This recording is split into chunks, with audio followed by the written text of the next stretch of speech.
pluck the open A string of a guitar, we hear a 110 hertz note, because 110 hertz is the fundamental frequency for this string. When I hold my finger against the middle of the string, but I do not press the string against the fretboard, I force a node at that point in the string, and I can pluck the string to create the second harmonic. What is the frequency of this standing wave pattern? It is the second harmonic, so it should be 2 times the fundamental frequency. Right, so it is 2 times 110 hertz, or 220 hertz.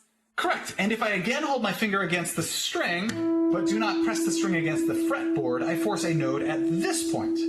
This time I'm holding my finger 1/3 of the way from the end of the string. Bo, what is going on now?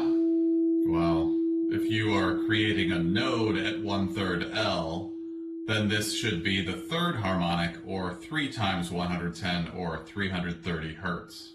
What if you move your finger to the other end of the string and force a node again 1/3 from the other end of the string? Bobby, that forces a node at 1/3 L, which will create the same third harmonic at 330 hertz.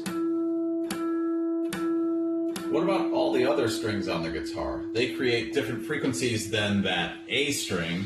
However, they all have the same length, right? Right, each of the strings creates a different frequency or pitch. I'm not going to get into the specifics of why in this video.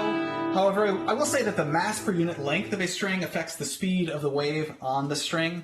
A larger mass per unit length means a smaller speed and therefore a smaller frequency. That is why the lower pitched strings are larger in diameter to have a larger mass per unit length and therefore a